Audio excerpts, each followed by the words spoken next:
Bonjour, nous sommes le 25 décembre 2021, en pleine journée de Noël, samedi. Nous sommes le samedi en pleine journée de Noël. La météo étant ce qu'elle est, c'est-à-dire des pluies, un ciel chargé faisant apparaître des pluies et non pas de la neige, hein. Bon, c'est pas un temps qui est si froid, quoique juste à l'instant on commence à tomber des petites neiges fondantes. Bon, voilà, c'est le constat à l'instant. Alors qu'il pleuvait jusqu'à présent, maintenant, bon, on a des petites fines pluies ressemblant à voilà, de la neige un peu plus, enfin de la neige fondante, c'est-à-dire des pluies un peu plus grossières, faisant transparaître une apparence solide sur ces pluies fines. Donc, effectivement, ce serait de la petite neige fondante, voilà, qui vient s'écraser bien sûr au sol. Elle ne reste pas, elle ne reste pas. Donc on a des pluies avec un petit peu un, un minima de neige fondante. Mais le ciel est un petit peu chargé avec un ciel qui n'est pas, on va dire, mitoyen entre le sombre et le clair. Mais en tout cas, on voit bien que cette journée-ci va être de nature pluvieuse. Alors je vous propose ici un énoncé. Pour lever un navire coulé, on y attache 30 tonneaux vides. Alors ces tonneaux vides, chacun ont un volume, chacun ont un volume de 2 mètres cubes de contenu et d'une masse de 150 kg chacun. Donc ce sont des tonneaux vides d'un volume connu, 2 mètres cubes, et d'une masse connue pour chacun des tonneaux. 150 kg chacun des tonneaux et 2 mètres cubes pour chacun des tonneaux. Dans cette situation, le navire est en équilibre dans l'eau. Donc, en ayant attaché tous ces différents tonneaux sur le bateau, ben, le bateau qui était coulé, il était en bas, va remonter. Il va remonter grâce aux tonneaux. Et il va se retrouver en équilibre euh, à la surface de l'eau, dans le sens où ce n'est que les tonneaux euh, qui vont être immergés dans l'eau. Et bien sûr, le bateau sera hors de l'eau, sera émergé. Alors, on donne la densité de l'eau, c'est de l'eau de mer, je m'excuse, 1,03 g par centimètre cube. Et on demande de calculer le poids, connaissant toutes ces données-là, le poids du navire.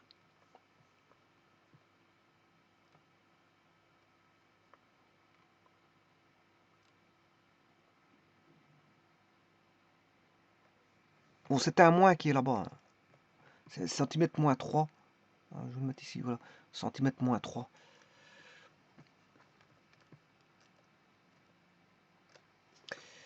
On sait bien que c'est des par centimètre cube.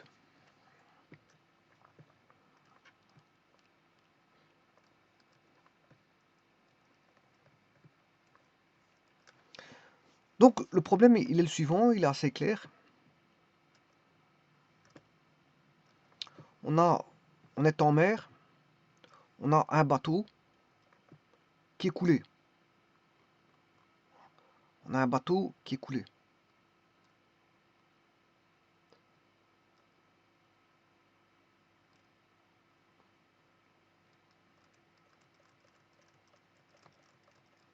Si ça, c'est un bateau.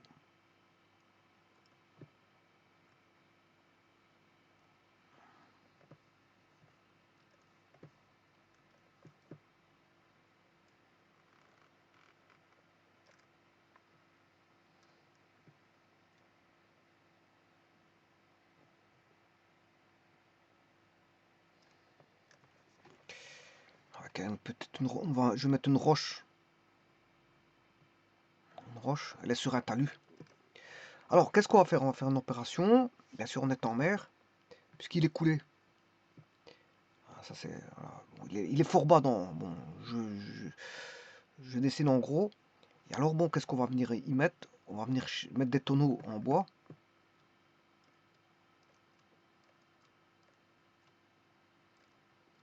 On va venir attacher des tuyaux, des tonneaux en bois.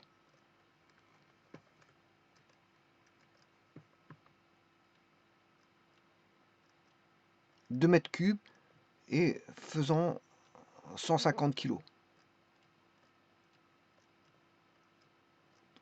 Alors on va mettre 30 tonneaux. Avec apparemment 30 tonneaux, ben, avec 30 tonneaux, ben, le bateau il va remonter. Donc c'est-à-dire que le bateau il va se retrouver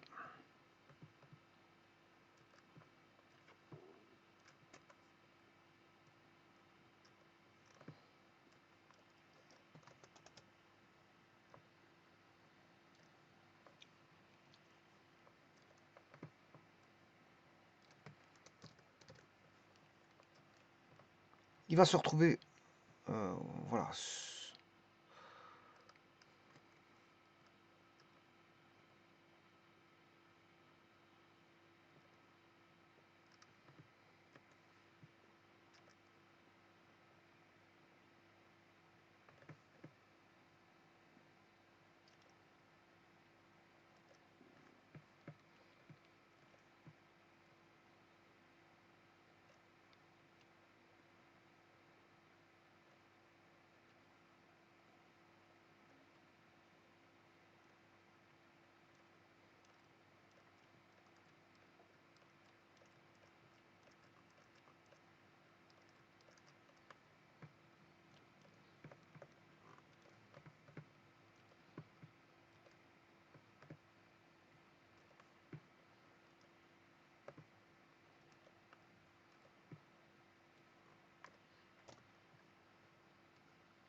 Voilà, et donc le bateau va remonter, il va remonter euh, en laissant les tonneaux. Lui, c'est la partie émergente, hein. Le bateau, c'est la partie émergente. En gros, hein, pour simplifier, le bateau, c'est la partie émergente.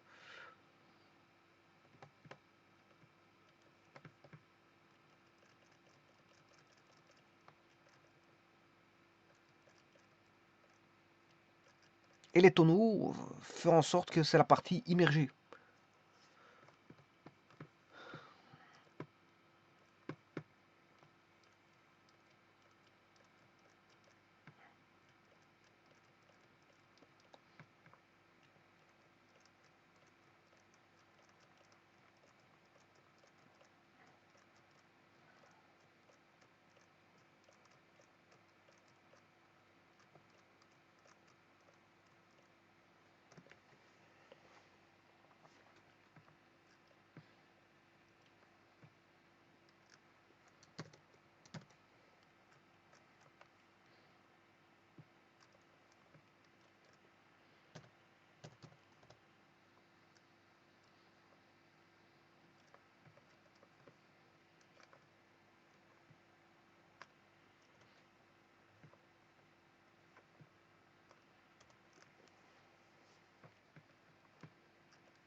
Voilà, donc ça c'est le contexte.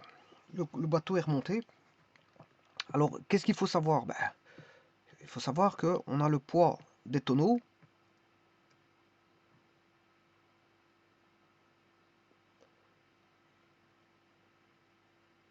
Et on a le poids du bateau.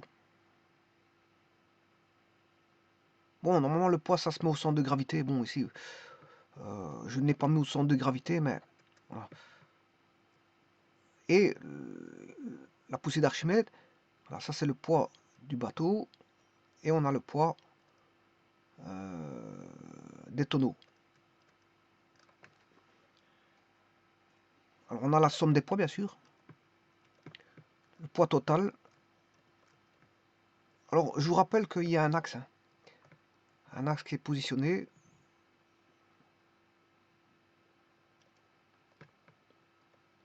C'est un axe galiléen. K. Et que tous les vecteurs sont parallèles hein, à cet axe. Donc, c'est assez simple de traiter ça. Donc, on a somme des poids. Alors, le poids est constitué. On n'a que deux poids. Le poids des tonneaux plus le poids du bateau. Et tout ça, c'est équilibré. Alors, qu'est-ce qui est équilibré? Ben, c'est tout ça. La force d'Archimède va équilibrer ceci. Alors, la force d'Archimède, je vais l'appeler force d'Archimède, FA, ou la poussée d'Archimède. Voilà, c'est plutôt une poussée. Voilà, c'est aussi une force verticale. Et bien sûr, on a un équilibre qui va se faire entre ben, PA et P total. Parce que justement, il flotte. P total égale la poussée d'Archimède. Mais la poussée d'Archimède, c'est ρ de l'eau de mer, eau de mer, fois la gravitation, fois le volume immergé. Alors, le volume immergé, ici, on va définir que ce sont que les tonneaux. Puisque le bateau, c'est la partie émergée. Le bateau, on l'a émergé de l'eau. Donc, en fait, voilà, on a remonté tout le bateau. Donc, qu'est-ce qui va faire en sorte qu'on a une partie immergée? Ben, c'est les tonneaux. C'est le volume des tonneaux. Sachant qu'il y a 30 tonneaux. Donc, c'est les tonneaux qui sont immergés et ce sont le bateau qui est émergé. Donc là, la partie émergente, c'est le bateau. Le bateau émerge.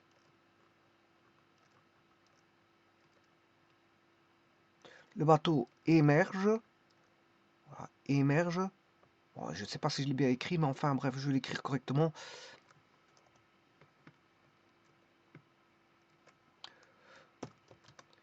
Le bateau émerge.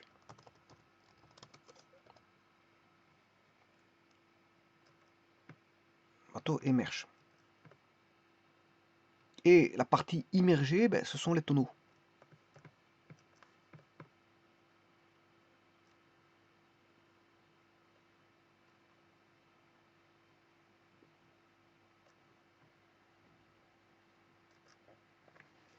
Le bateau émerge. Et là, ben, je vous ai dit que PA, on a deux équations. Enfin, c'est pas deux équations, c'est... Ouais, deux égalités. Poussée d'Archimède. Et bien sûr, l'égalité, elle est là. On a une triple égalité, puisqu'on a poussée d'Archimède, on connaît son expression. Le poids total, on connaît son expression. Et on égale la poussée d'Archimède au poids total. Pourquoi? Parce que le corps il flotte, donc il est en équilibre. Le corps flotte. Il flotte, synonyme d'équilibre. D'équilibre des forces, bien sûr. C'est-à-dire l'équilibre des forces, ben, c'est le poids. La poussée d'Archimède est égale au poids total. Bon, à partir de là, on peut mettre les équations sans aucun problème. Il suffit d'écrire l'égalité poids total. Elle a déjà été faite. Poids total. Alors, je vais mettre, comme ce sont toutes des forces parallèles, je fais la projection sur l'axe des Z. Donc, poids total égale, il n'y a plus de vecteurs, c'est ça que je veux dire. On travaille en scalaire maintenant, en nombres, avec des nombres. Poids total égale, des nombres avec des dimensions, bien sûr, ici. Hein. Voilà. Poids total égale poussée d'Archimède. Le poids total, c'est la masse du bateau plus la masse, c'est le poids de chacun des corps.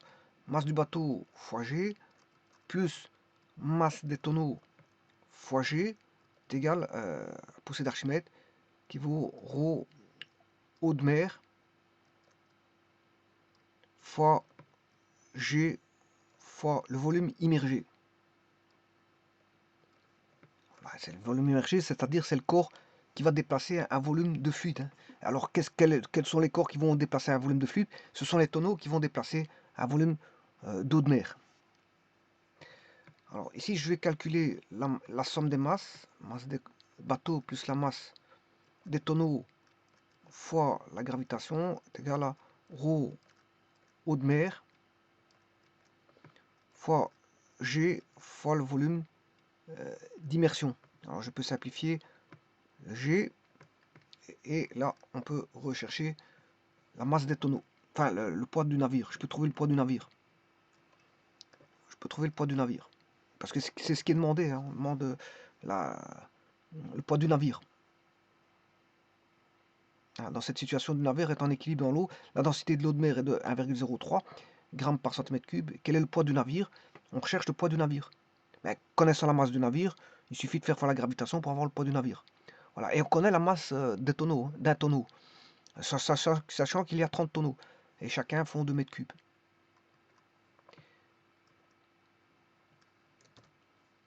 Donc si je simplifie le G, maintenant je vais mettre juste les données.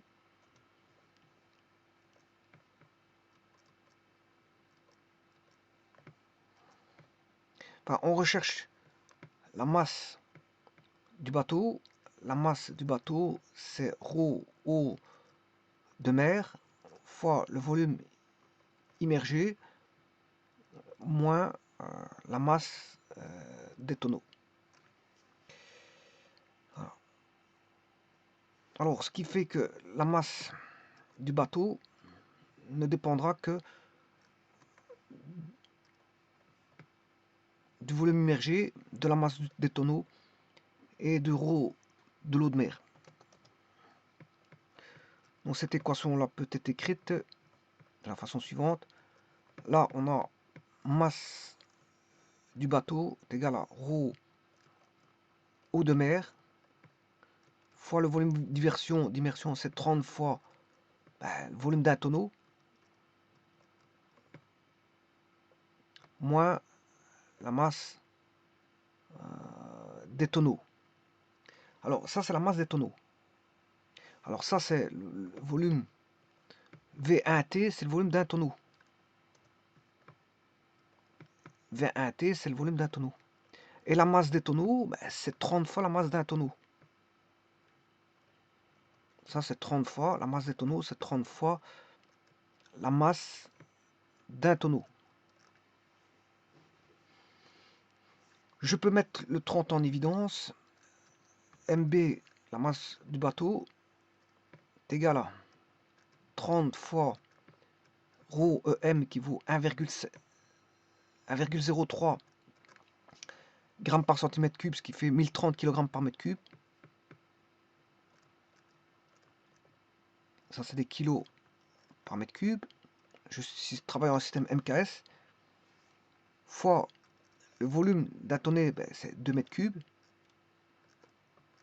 Moins 30 fois la masse d'un tonneau. Un tonneau, c'est 150 kg. Et grâce à ça, je peux trouver 1030 fois 2 moins 30 fois 150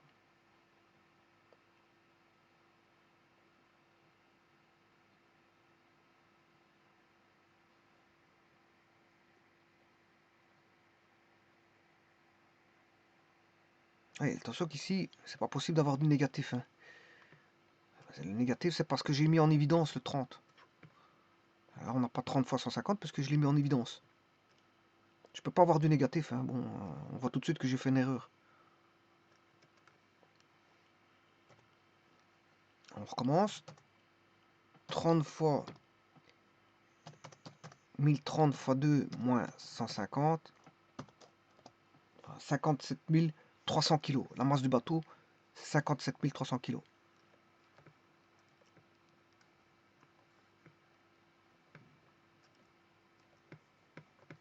Donc la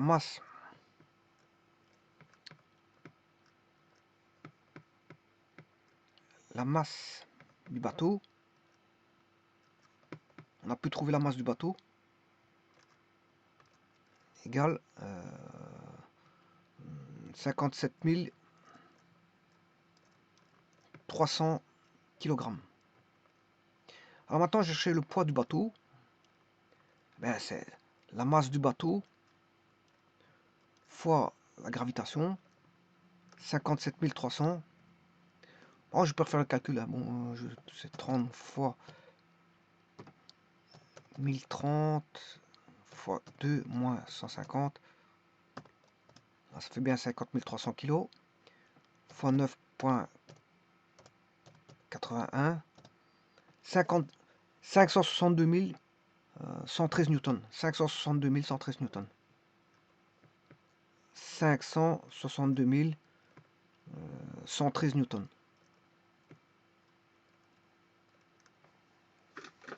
Voilà, et là vous avez le poids du bateau. Donc vous voyez qu'il est très facile de rechercher le poids du bateau, poids d'un bateau à partir d'un bateau qui est coulé. Un navire coulé, ben, on attache, voilà, on le remonte, et en le remontant on peut calculer voilà, son poids. Et donc sa masse, hein. Enfin, sa masse et son poids. Parce qu'ici j'ai d'abord calculé la masse et puis le poids. Et donc on peut trouver le poids à partir d'un navire coulé. Il suffit d'attacher des tonneaux pour le monter. En connaissant bien sûr le poids des tonneaux. Hein. Il faut connaître le poids des tonneaux, il faut connaître le volume des tonneaux. Une fois qu'on connaît ça, ben, on l'attache, on le remonte et quand il est au-dessus, ben, je veux dire, on calcule un équilibre hydrostatique. Un équilibre, enfin un équilibre, on va dire plutôt d'Archimède. Un équilibre d'Archimède. Et là, à ce moment-là, par l'intermédiaire d'un équilibre d'Archimède, ben, on a des choses qu'on connaît, on a des choses qu'on ne connaît pas. Ce qu'on ne connaît pas, c'est le poids du bateau. Et on sait le trouver facilement par ce que l'on connaît, c'est-à-dire le poids des tonneaux, le volume du tonneau et la masse volumique de l'eau de mer. Je vous remercie.